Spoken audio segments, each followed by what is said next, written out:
கடந்த வாரத்திலே நம்முடைய பிள்ளைகள் எதை நோக்கி பயணிக்கிறார்கள், நித்திய வாழ்வை மறுமையை நோக்கி பயணம் செய்கிறார்களா, நம்முடைய பிள்ளைகள் என்ன பேசிக் கொள்கிறார்கள், அவர்கள் பூமிக்கடுத்த காரியங்களை மாத்திரமே பேசுகிறார்களா, ஆவிக்குரிய காரியங்களை பேசுகிறார்களா, பரிசுத்தவான்கள் எதை நோக்கி பயணம் செய்தார்கள், நம்முடைய ஓட்டத்தை நாம் எப்படி ஓட வேண்டும், பெற்றோருடைய பொறுப்பு என்ன என்பதை பற்றி நாம் பார்த்தோம். நாம் சொல்லியிருந்தோம், வரும் வாரத்தில் நம்முடைய பிள்ளைகள் அவர்கள் பழகுகிற தோழிகள், நண்பர்கள் அல்லது செல்போன்கள் அல்லது கணினி மற்றும் எதில் அதிக நேரம் செலவு செய்கிறார்கள். மாயையான இந்த உலகத்தின் மக்களோடும் தீங்கான துன்மார்க்கமான மக்களோடும் நம்முடைய பிள்ளைகள் அதிக நேரம் பேசுகிறார்களா, அவர்களை அது பாதிக்குமா என்பதை பெற்றோராகிய நாம் கவனிக்கிறோமா, அதை பற்றி பேசுவோம் என்று சொல்லியிருந்தோம். பிரியமான தேவனுடைய பிள்ளைகளே, நாம் அதற்காக எடுத்துக்கொண்ட பகுதி என்னவென்றால், மோசம் போக்கும் ஆகாத சம்பாசனையிலிருந்து நம்முடைய பிள்ளைகளை பாதுகாப்பது எப்படி. அதிக நேரமாக அதிகமாக சில வார்த்தைகளை கேட்கும்போது சில வார்த்தைகளை பிள்ளைகள் ஏமாற்றப்படுவார்கள். ஒரு மனிதனோடு நான் பஸ்ஸிலே பிரயாணம் பண்ண எனக்கு நேர்ந்தது. அவருடைய மார்க்கத்தை பற்றி அவ்வப்போது ஒவ்வொரு நாளும் ஒரு வார்த்தைகளை என்னிடத்தில் வலியுறுத்துவார். நான் கிறிஸ்துவின் உபதேசத்தை குறித்து ஒவ்வொரு நாளும் ஒரு காரியத்தை வலியுறுத்துவேன். இப்படி ஒரு 10 ஆண்டுகளாக போய்கொண்டே இருந்தது. ஒரு நாளில் அவர் விலகிவிட்டார். ஒவ்வொரு மக்களும் நம்மிடத்தில் பேசும்போது ஒரு நோக்கத்தை வைத்திருப்பார்கள். அந்த நோக்கம் பிள்ளைகளுக்கு தெரியாமல் இருக்கலாம். ஆனால் நாம் சாத்தானுடைய தந்திரங்களை அறியாமல் இருக்கக்கூடாது. சாத்தானுடைய தந்திரங்கள், அவன் எதை குறித்து பேச வருகிறான், தினந்தோறும் எதை என்னிடத்திலே திணிக்க பார்க்கிறான், என்னை எங்கிருந்து எங்கே வழிவிலக செய்ய பார்க்கிறான், எங்கே மோசம் போக்க பார்க்கிறான், அது என்னுடைய ஒழுக்கங்களை கெடுத்து விடுமா என்று நாம் பார்க்கணும். அது வீடா இருந்தாலும் சரி, அலுவலகமா இருந்தாலும் சரி, அல்லது நீங்கள் பயணிக்கிற இடமா இருந்தாலும் சரி, யாரா இருந்தாலும் சரி, என்னிடத்திலே இந்த வார்த்தை அடிக்கடி சொல்லப்படுகிறது என்றால் அது தேவனுடைய வார்த்தையா அல்லது என்னுடைய நல்லொழுக்கங்களை கெடுக்கிற வார்த்தையா, இது என்னை ஆக பண்ணுகிற சம்பாசனையா ஆகாத சம்பாசனையா, என்னை கட்டுவிக்கிற காரியமா என்னை மோசம் போக்குகிற காரியமா, இதை நாம் நம்முடைய பிள்ளைகள் கற்றுக் கொடுக்க வேண்டும். யாரோடு பழகுகிறார்கள், எதிலே அதிக நேரத்தை செலவு செய்கிறார்கள் என்பதை நாம் பார்க்கணும். இந்த சம்பாசனைகள் எப்படி நம்ம கெடுக்குது, அவங்களோடு அது மட்டும் கெடுத்துருமா, அவங்களோட இருக்கிறவங்களையும் அது கெடுக்குமா, அது எப்படி கெடுக்கும்,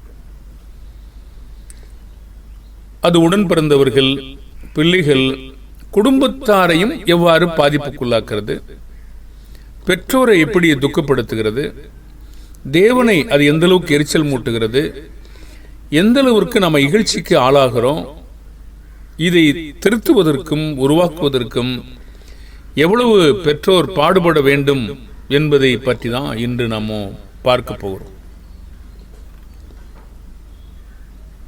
உதாரணமாக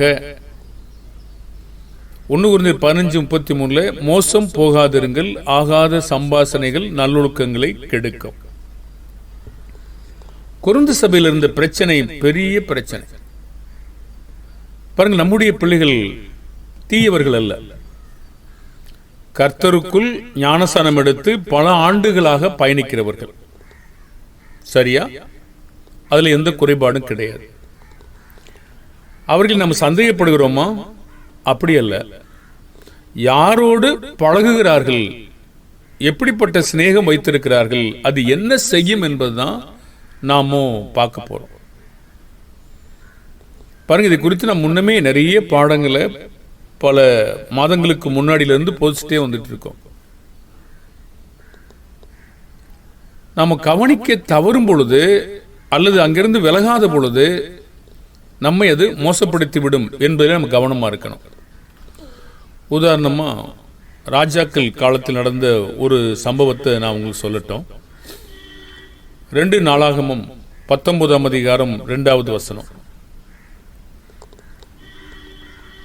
அப்பொழுது அனானியின் குமாரனாகி யெகூ என்னும் ஞானதிருஷ்டிக்காரன் புறப்பட்டு அவனை சந்தித்து ராஜாவாகிய யோசபாத்தை நோக்கி, துன்மார்க்கனுக்கு துணை நின்று கர்த்தரை பகைக்கிறவர்களை நீர் சிநேகிக்கலாமா?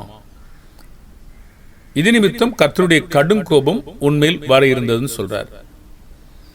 யோசபாத் ஒரு அருமையான ராஜா. ஆனா இவர் ஆகாபோட கூடிக்கொள்றார். அவன் ஒரு துன்மார்க்கன். கர்த்தரை பகைக்கிறவர். கர்த்தர் யாரை பகைப்பாரு? விபசாரத்தை பகைக்கிறாரா? கண்டிப்பாக. பிரிவினையை, அதாவது நேர்மையற்ற பிரிவினையை பகைக்கிறாரா? கண்டிப்பாக. புளிப்பு பகைக்கிறாரா? அதாவது ஆகாத ஓட்டத்தை தடை செய்கிற புளிப்பை பகைக்கப்படுதா? ஆமா. கள்ளத்தனமான மக்களோடு தொடர்பை தேவன் பகைக்கிறாரா? ஆமா. மனித நம்பிக்கையை பகைக்கிறாரா? ஆமா. நேர்மையற்ற ஒரே அடிச்சுவடில் நடப்பதை விட்டு விலகுவதை பகைக்கிறாரா? ஆமா. வாக்குவாதத்தை பகைக்கிறாரா? ஆமா. மனுஷ மார்க்கத்தை பகைக்கிறாரா? ஆமா. பொறாமையை பகைக்கிறாரா? ஆமா. மாம்ச சிந்தையை பகைக்கிறாரா? ஆமா. இதெல்லாம் கொரிந்து புஸ்தகத்தில் இருக்கு. பாருங்க, இந்த மாதிரி காரியங்களை தேவனுக்குள்ளாக கர்த்தருக்குள்ளாக வந்த பிள்ளைகள் தான் இங்கிருந்து அவங்க செல்றாங்க. அவங்களோட தொடர்பு வைத்ததுனாலையும் அவிசுவாசியோட அவங்க ஐக்கியம் வைத்ததுனாலையும் இருளோடு தொடர்பு வச்சதுனாலையும் தேவன் அவங்கள பகைக்கிறார். அது துன்மார்க்கமான செயலா இல்லையா? தேவனுடைய பிள்ளைகள் தான். ஆனா அவங்க எதிர்பக்கம் சாஞ்சிட்டாங்கன்னா தேவனுடைய ஐக்கியத்திலிருந்து, தேவனுடைய காரியங்களிலிருந்து விலகியிருக்காங்க. அப்ப சொல்றாரு, துன்மார்க்கனுக்கு துணை நின்று கர்த்தரை பகைக்கிறவர்களை நீர் சிநேகிக்கலாமா? அதனால் நமக்கு என்ன வரும்? கடும் கோபம் வர இருந்தது. நம்முடைய பிள்ளைகள் கர்த்தரை பகைக்கிற மக்களோடு கூடுகிறார்களா? நம்முடைய சகோதரர்களா கூட இருக்கட்டும், தேவனுடைய உபதேசத்தோடு ஒத்து வராத மக்களோடு அவர்கள் சிநேகம் தொடர்ந்து அதிலே பயிற்றுவிக்கப்படுகிறார்களா? கர்த்தருடைய கோபத்திற்கு நாம் ஆளாக வேண்டியிருக்கும். பாருங்க, அது பாவம் இல்லைன்னு நம்ம நினைக்க கூடாது. நம்முடைய பிள்ளைகளாக இருக்கலாம், ஒரே வீடாக இருக்கலாம். பாருங்கள், ஆனாலும் அவர்கள் கர்த்தரை பகைக்கிறார்களா? தேவனுக்கு எதிராக இருக்கிறார்களா? பாருங்க, கொரிந்து சபையில விபச்சாரத்தை குறித்து இருமாப்பா இருந்தாங்க, மேன்மை பாராட்டிட்டு இருந்தாங்க. தேவனுடைய பிள்ளைகள் தானே. அஞ்ஞானிகளுக்குள்ளும் சொல்லப்படாத விபச்சாரமா இருந்தது. பேய்களுடைய பாத்திரத்துக்கும் கர்த்தருடைய பாத்திரத்துக்கும் பங்குள்ளவர்களா இருந்தாங்க. அவிசுவாசிகளோடு ஐக்கியமா இருந்தாங்க. கர்த்தருடைய பிள்ளைகள் தானே. அவங்களோட தேவன் பகைக்காம சிநேகிக்கிறார் நீங்க சொல்ல முடியுமா? ஒப்புரவாகாம சிநேகிக்க மாட்டார். கர்த்தரை பகைக்கிறது என்று சொல்லும் பொழுது அவர் கொடுத்த கற்பனைகளை மீறும் போது அவர்களை பகைக்கிறார்கள். அதனால என்ன வரும்? கடும் கோபம் வரும். 2 நாளாகமும் 20ஆம் அதிகாரம் 37வது வசனம். மரேசா ஊரானாகிய தொதாவின் குமாரனாகிய எலியேசர் யோசபாத்துக்கு விரோதமாக தீர்க்கதரிசனம் சொல்லி, நீர் அகசியாவோட கூடிக் கொண்டபடியால் கர்த்தர் உம்முடைய கிரியைகளை முறித்து போட்டார் என்றான். அந்த கப்பல் உடைந்து போயிற்று. அவர்கள் தர்சீசுக்கு போகக்கூடாமற் போயிற்று. அங்க ஒரு வார்த்தை இருக்குதா, கூடிக்கொண்ட படியால். ஆகாத சம்பாசனை ஒழுக்கங்களை கெடுத்து பொல்லாப்பு செய்கிற மக்களோடு, ஒரே அடிச்சுவடுகளில் நடக்கிற மக்களோடு இல்லாமல், ஏக சிந்தையோடு நடக்கிற மக்கள் இல்லாமல், கொருந்து சபையாரை போல பிரிவினை செய்கிற மக்களோடு கூடிக்கொண்டால் கிரிகள் ஆசீர்வதிக்கப்படுமா? முறிச்சிருவாரா? அன்றைக்கு பூமிக்குரிய காரியங்களை முறிச்சாரு, இன்றைக்கு ஆவிக்குரிய காரியங்கள் முறிக்கப்படும். நிச்சயமா, சந்தேகமே இல்லை. அந்த கப்பல் உடைந்து போயிட்டு, அதனால அவங்க என்ன செய்ய முடியல, சேர்ந்து வேலை செய்ய முடியல. சரி, இப்படி முறிச்சு போடுறது நல்லதா? நல்லது. தேவன் என்னை எச்சரிக்கிறார். கர்த்தருடைய கடுங்கோபம் என் மேல் வந்ததுனால நான் தப்பிச்சு கொண்டேன். கோபம் வரலைன்னா அழிஞ்சு போயிருப்பேன்.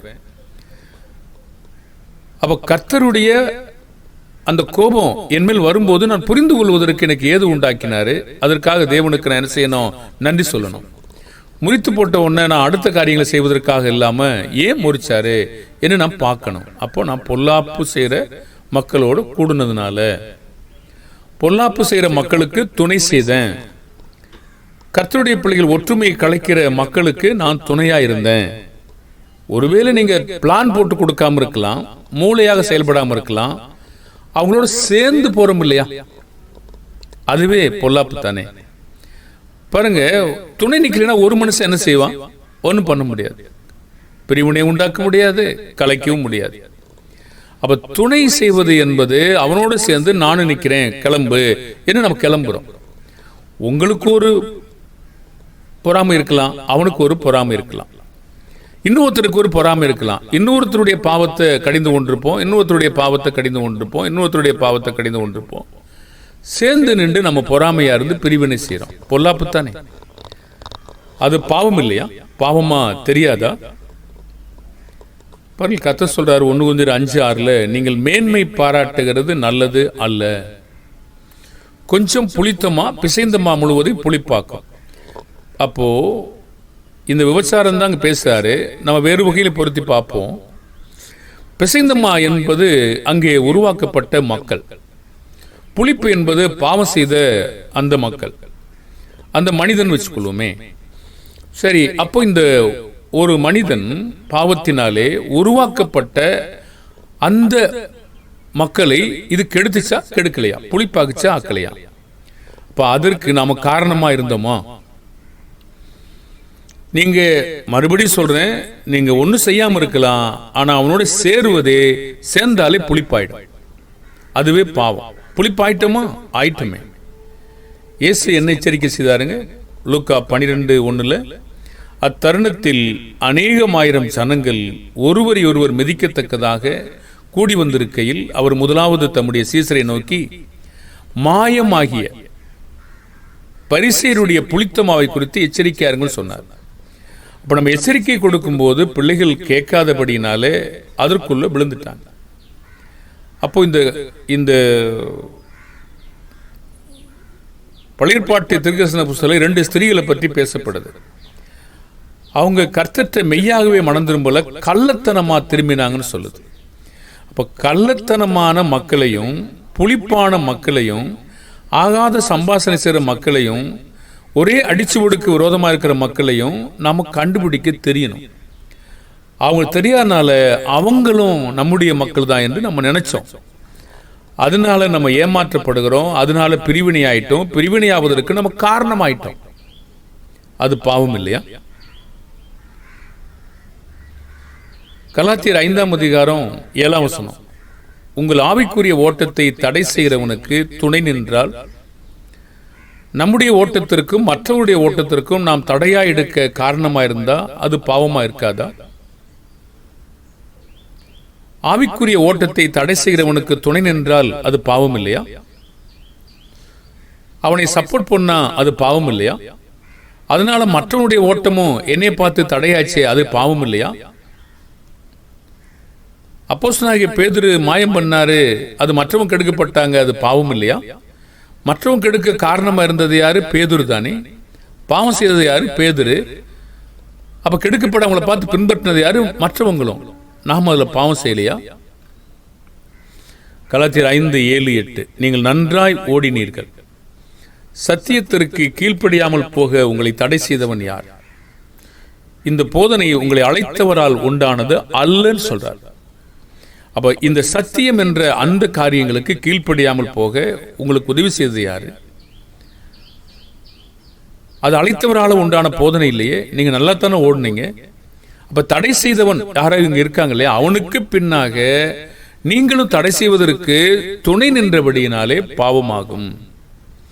என்ன எப்படி பாவமாகும் கேட்டீங்கன்னா, கலாத்தியர் 5:9 பிசைந்த மாவை உப்பு பண்ண நான் காரணமாயிருப்பது பாவமாகாதா?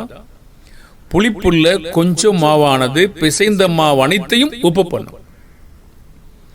அப்ப புளிப்புள்ள ஒரு மனிதனோடு நாம் சேரும் பொழுது உருவாக்கப்பட்ட மனிதர்களும் கெடுக்கப்படுகிறார்களா இல்லையா? அப்ப உருவாக்கப்பட்ட மனிதர்கள் புளிப்புள்ள மாவோடு சேராதிருந்தால் என்ன நடந்திருக்கும்? உப்பு பண்ண முடியாது.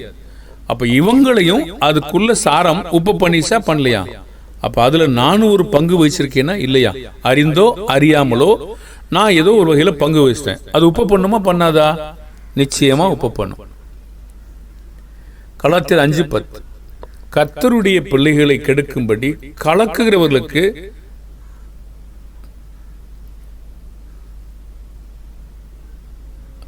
அந்த துணை செய்தா, அந்த கலக்கத்துல நம்ம அறியாம துணை செய்தா அது பாவம் இருக்காதான்? நம்ம அறியாம கூட இருக்கலாம், ஆனால் அது பாவமா இல்லையா? பாவம் என்று கண்டுபிடிச்சா நாம் அது என்ன செய்யணும்?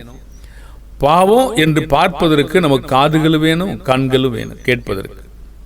கலாத்தியர் 5:10 சொல்றாரு, நீங்கள் வேறு விதமாய் சிந்திக்க மாட்டீர்கள் என்று நான் கர்த்தருக்குள் உங்களை குறித்து நம்பிக்கையா இருக்கிறேன். ஆகையால் கலக்குகிறவன் எப்படிப்பட்டவனாயிருந்தாலும் தனக்கேற்ற ஆக்கினை அடைவான் என்று சொல்றார்.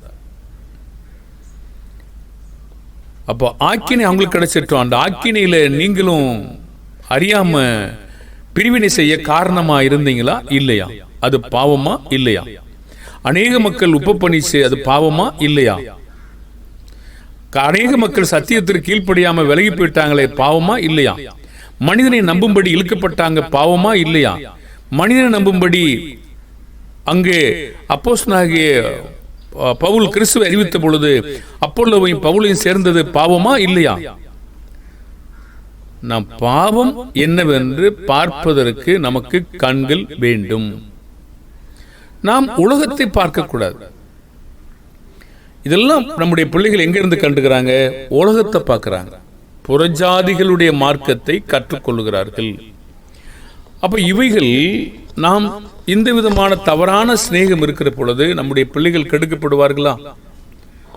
அன்பான தேவனுடைய பிள்ளைகளே, நம்முடைய பிள்ளைகள் கெடுக்கப்பட்டிருக்கிறார்கள்.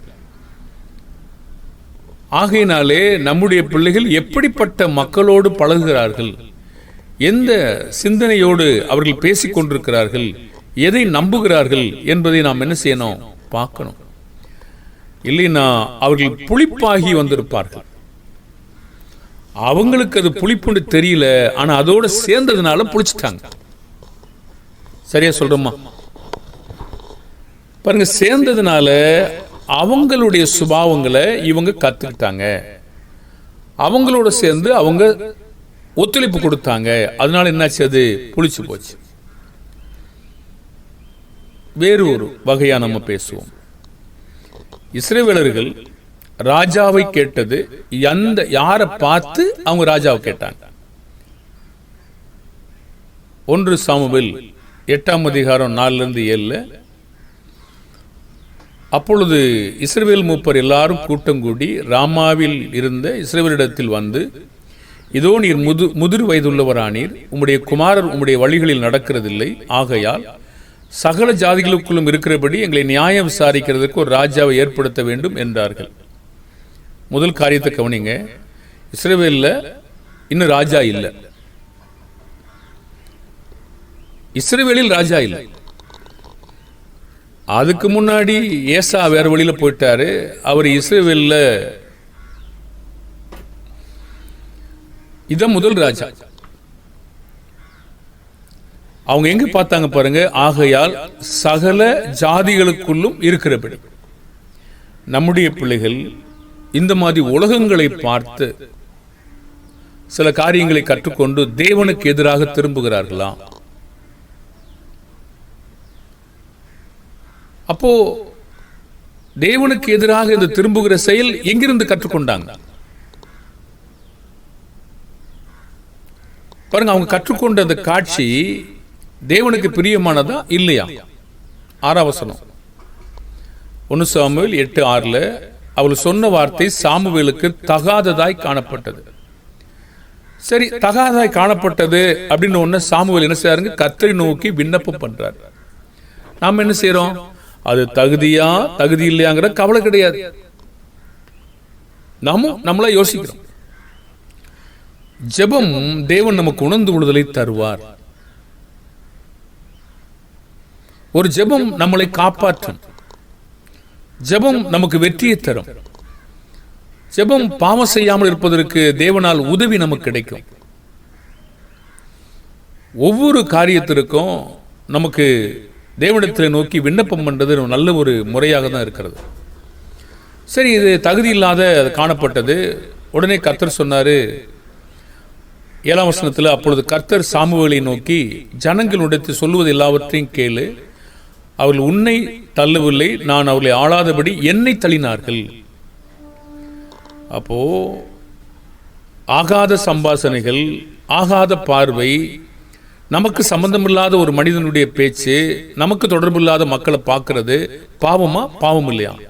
என்ன பாவம்? நான் முதலாவது சகல ஜாதிகளை பார்த்துட்டேன். பார்த்து கொஞ்ச காலம் கவனிச்சுட்டு இருந்த பிற்பாடு அந்த செய்கையெல்லாம் கவனிக்கிறேன். கவனிச்ச பிற்பாடு அது மாதிரி எங்களுக்கு வேணும்னு கேட்கிறேன். இப்படிதான் நம்ம கேட்டு போறோம். அப்ப அது பாவம் இல்லையா? தேவனை தள்ளுவது பாவமா? பாவம் இல்லையா? தேவனுக்கு தகுதியாய் காணப்படாதது பாவமா? பாவம் இல்லையா?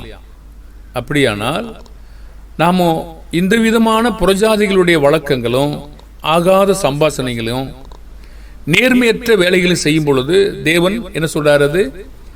பாவம். எரேமியா 10ஆம் அதிகாரம் 1-2. புறஜாதியாரின் மார்க்கத்தை கற்றுக்கொள்ள வேண்டாம் என்று தேவன் ஏன் சொல்றார்? இஸ்ரவேல் வீட்டாரே, கர்த்தர் உங்களுக்கு சொல்லுகிற வசனத்தை கேளுங்கள், புறஜாதியாருடைய மார்க்கத்தை கற்றுக்கொள்ளாதிருங்கள். ஏன்? என்ன இருக்கு அதுல? அவங்கள்ட்ட என்ன இருக்கு? ஏன் கற்றுக்கொள்ள வேண்டான்றார்? வானத்தின் அடையாளங்களாலே புறஜாதிகள் கலங்குறார் சொல்லி அவைகளை நீங்கள் கலங்க வேண்டாம். பாருங்க, இது தேவ நம்பிக்கை இழக்க பண்ணுதா இல்லையா? நாமோ புறஜாதிகள் மனிதனை நம்புகிறார்கள், புறஜாதிகள் இந்த அடையாளங்களை நம்புகிறார்கள், புறஜாதிகள் வான சாஸ்திரங்களை நம்புகிறார்கள். இதை அவங்களுக்கும் பரப்புகிறார்கள். அவங்கள பார்த்ததுனாலையும் அவங்களோட பழகினதுனாலையும் அவங்களுடைய பேச்சை இவங்க உள்ள வாங்கிக்கிட்டதுனாலையும் அவங்க கலங்கி போயிடுவாங்களா? போக மாட்டாங்களா? போயிடுவாங்க. உபாகமும் 18ஆம் அதிகாரம் 19-14. உன் தேவனாய கர்த்தர் உனக்கு கொடுக்கும் தேசத்திலே நீ போய் சேரும்போது அந்த ஜாதியில் செய்யும் அருவருப்பின்படி செய்ய கற்றுக்கொள்ள வேண்டாம். ஏன்? மந்திரவாதி, சன்னதக்காரன், மாயவித்தக்காரன், செத்தவங்கிட்ட குறியேற்கிறது உங்களுக்குள்ள இருக்க வேண்டாம். இப்படிப்பட்டவைகளை செய்கிறவன் எவனும் கர்த்தருக்கு அருவருப்பானவன். இப்படிப்பட்ட அருவருப்புகள் நிமித்தம் தேவனாய கர்த்தர் அவர்களை முன்னின்று துரத்தி விடுகிறார். நீ துரத்திவிட போகிற இந்த ஜாதிகள் நாள் பார்க்கிறவர்களும் குறி சொல்கிறவர்களும் செவி கொடுக்கிறார்கள். நீ அப்படி செய்கிறதுக்கு உன் தேவனாய கர்த்தர் உத்தரவு கொடார் என்று சொல்றார். பிரியமான தேவனுடைய பிள்ளைகளே, இந்த காரியங்களை ஏன் கற்றுக்கொள்ள வேண்டான்னு சொல்றாரு? அவங்க தேவனை நம்புறதை விட யாரை நம்புறாங்க? மந்திரவாதி, சன்னதக்காரங்க, மாயவித்தக்காரங்க, செத்தவங்கிட்ட குறி கேட்கிறது, அருவருப்பை செய்யறது, நாள் பார்க்கறது, குறி சொல்றதை கேட்கறது, இப்படி வானசாஸ்திரம் பார்க்கறது, இதெல்லாம் நம்புறாங்க இல்லையா? இது எங்கிருந்து கத்துக்கிட்டாங்க? புறஜாதிகளிடத்தில் இருந்து. அப்ப இந்த சம்பாஷணை அவங்களுக்கு கெடுக்குதான் கெடுக்கலையா? தேவ நம்பிக்கையை கெடுக்குதான் கெடுக்கலையா? நிச்சயமா கெடுக்குது. பாவம் இல்லையா? பாருங்க, இப்படி மனிதனை நம்ப பண்ணுகிற அந்த நம்பிக்கை பாவமா இல்லையா? கொரிந்து மக்கள் மனிதனை நம்பும்படி யார் போதித்தது? பவுலை நம்பும்படி, பேதுருவை நம்பும்படி, கேபாவை நம்பும்படி யார் சொன்னது? நம்பிக்கை பாவமா இல்லையா? சரி, நான் செய்யலையே நீங்க சொல்லலாம். துணை போறது பாவமா இல்லையா? சரி, நான் ஒண்ணுமே செய்யலையே. இல்ல, அதை நீங்க ஒத்துழைப்பு கொடுத்து மற்ற மக்களையும் புளிக்க பண்ணது பாவமா இல்லையா? பாவம். அறிந்து செய்தாலும் அறியாமல் செய்தாலும் பாவமா இல்லையா? பாவம் இல்லைன்னு உங்களால் நிரூபிக்க முடியுமா? தேவனுடைய பிள்ளைகளே, ஆகாத சம்பாசனை நல்லொழுக்கங்களை கெடுக்கும். அப்போ இந்த குறி சொல்றதெல்லாம் எங்கிருந்து கத்துக்கிட்டோம்? சோசியம் பார்க்கறது எங்கிருந்து கத்துக்கிட்டோம்? சிலை வழிபாடு எங்கிருந்து கத்துக்கிட்டோம்? நாள் பார்க்கறது எங்கிருந்து கத்துக்கிட்டோம்? வானசாஸ்திரத்தை எங்கிருந்து கத்துக்கிட்டோம்? இதெல்லாம் உங்களை எங்கிருந்து அழிச்சு போடுது? தேவ நம்பிக்கை கெடுத்துருது. எதையும் நம்ப பண்ணுகிறது? மனித நம்பிக்கை. பாவமா பாவம் இல்லையா? இதெல்லாம் கொரிந்தியர்கள்ட்ட கூட இருந்துச்சு பாருங்க. அந்த நாள் பார்க்கறது இல்லாமல் இருந்திருக்கலாம், ஆனா மனித நம்பிக்கை அவங்கள்ட்ட இருந்துச்சு.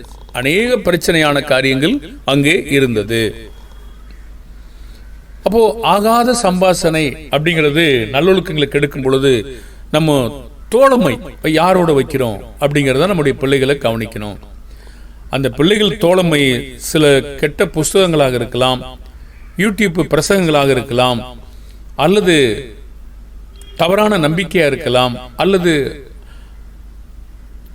தோழிகளாக இருக்கலாம், அல்லது செல்போனாக கூட இருக்கலாம், மாயான காரியங்களாக இருக்கலாம். ஆனால் நாம் அவளை கவனிக்காவிட்டால் படிப்படியாக அவர்களை கெடுத்துவிடும். இந்த எங்கேயாவது நீங்க வேதத்தில் தேடி பாருங்க, புறஜாதிகள்கிட்ட பரிசுத்த ஜாதியும் தேவனுக்கு பிரியமான ஜனங்களும் அவங்க பின்னாடி தான் போயிருக்காங்களே தவிர, ஞானம் பெற்ற மனிதர்கள் கூட பின்னாடி தான் போயிருக்காங்களே தவிர, யாராவது அவங்களை இந்த பக்கம் இழுத்தது மாதிரி நீங்க பார்த்துருக்கீங்களா? வெக்கம். அப்ப இப்படி இதுக்குதான் ஆரம்பத்தில இருந்து தேவன் இந்த பழக்கம் வேணான்றார். நீங்க ஆராய்ந்து பார்த்தீங்கன்னா ஆச்சரியப்படுவீங்க. ஆரம்பம் தொடங்கி இதுவரைக்கும் பார்த்தீங்கன்னா அந்த புறஜாதிகளை குறித்து, தேவனை நம்ப மறுக்கிற, தேவனுக்கு விரோதமாக இருக்கிற மக்களை குறித்து தொடர்ந்து எச்சரிக்கை செய்கிறார். இந்த எச்சரிக்கை மனிதனுக்கு பிடிக்கல. ஏன்னா மனிதன் உலகத்தோடு சிநேகமாக இருக்க விரும்புகிறான். அந்த மனிதர்களோடு நாம இணைந்து வேலை செய்யும் போது அது பாவமா பாவம் இல்லையா? பொல்லாப்புக்கு துணை போகலாமா? துன்மார்க்கத்திற்கு துணை போகலாமா? முதலாவது அப்படிப்பட்ட எண்ணங்களை நமக்கு எப்படிங்க வரும்? எப்படி நமக்கு வர முடியும்? நாம் ஒரு காரியங்களை செய்வோமானால் தேவனுடைய வார்த்தையின் ஆதாரம் இருக்குதான்னு பார்க்கணும். இப்ப ஆதாரம் இல்லைன்னா நம்ம செய்வதற்கான வேலை எங்கே? ஏன் செய்யணும்? பாவம். பிரமாணம் இல்லாவிட்டால் அதுல என்ன யாரை வச்சு சரிங்க? சுயநீதி. சுயநீதியே பாவம் இல்லையா? அப்ப அந்த பாவத்தை பார்க்க நமக்கு கண்கள் வேண்டும் என்று நாம் முதலாவது ஜெபிக்கணும். நாம் இன்னும் அதை முடிக்கல. கொரிந்து சபையில என்னெல்லாம் பிரச்சனை இருந்தது என்பதை நாம் பார்க்க போறோம். அதனால அந்த மக்கள் எந்த அளவுக்கு பின்வாங்கி போனாங்க, தேவன் அவங்கள்ட்ட என்ன கேட்கிறார் என்பதை நான் பார்க்க போறோம். அது பாவமா அவங்க கண்டுபிடிக்கணுமா அப்படிங்கிறதையும் நம்ம சுட்டி காட்ட போறோம். வரும் பாடங்களில் அதை பற்றி பேசுவோம். நாம் ஜெபிப்போமா? நீதியும் இரக்கமும் நிறைந்த நல்ல பிதாவே, இந்த நேரத்திற்காக நன்றி. பிதாவே, மோசம் போக்கும் ஆகாத சம்பாஷணையிலிருந்து உம்முடைய பிள்ளைகளை காப்பாற்றுவதற்காக பெற்றோர் உம்முடைய வார்த்தைகளை அறிந்து கொள்ள உதவி செய்யுங்க. நீர் கொடுத்த பிள்ளைகளை தேவ குமாரனுடைய சாயலில் வளர்க்க எங்களுக்கு உதவி செய்யுங்க. இவைகள் சாதாரணமாக நாங்கள் எடுத்துக்கொள்ளாமல் மிகுந்த கவனத்தோடு எடுத்துக்கொள்ளப்பட்டது என்பதை நாங்கள் பார்க்கிறோம். ஏனென்றால் உலகமானது இஸ்ரவேல் மக்களை அனைவரையும் கெடுத்தது. தேவனுடைய பிள்ளைகளை அந்த உலகமானது புறஜாதிகள் கெடுத்து விட்டார்கள். அனைத்து ராஜாக்களும் அவர்கள் பின்னாகவே சென்றிருக்கிறார்கள். அனைத்து மக்களும் அவர்கள் பின்னாகவே சென்றிருக்கிறார்கள். அது மாத்திரமல்ல, அவர்கள் விக்கிரகங்களை சேவிக்கிற பிள்ளைகளாக மாறிவிட்டார்கள். இது எங்களுக்கு பயத்தை கொடுக்கிறது. நீர் கொடுக்கிற இந்த எச்சரிப்பை கண்டு நாங்கள் பயமடைந்து நாங்கள் அப்படிப்பட்ட பிள்ளைகளோடு குலைக்கிற பிள்ளைகளோடு தொடர்பு வைத்துக் கொள்ளாதபடி விலக்கி காத்துக்கொள்ளும். தயவு கூர்ந்து நாங்கள் உம்முடைய பாதையிலே செல்வதற்கு எங்களை தகுதிப்படுத்தும். ஏனால் உம்முடைய கோபம் எங்கள் மேல் வரும். என்னுடைய கிரியைகளை முறித்து போடுவேன். புளித்தமா பிசைந்தமா முழுவதையும் உப்ப பண்ணும், புளிப்பாக்கும். அவர்களுக்கு நாங்கள் ஒத்துழைப்பு தராமல் இருக்க எங்களுக்கு உதவி செய்யும். எச்சரிக்கையாக இருக்க உதவி செய்யும். ஓட்டத்தை தடை செய்யும். அது காரணமாக இருக்க பாவமாய்விடும். கலக்கிறவரோடு நாங்கள் சேர்ந்து கொள்ளாதிருக்க எங்களுக்கு உதவி செய்யும். அது அழைத்தவரால் உண்டானது அல்ல என்று அறிந்து கொள்ள உதவி செய்யும்.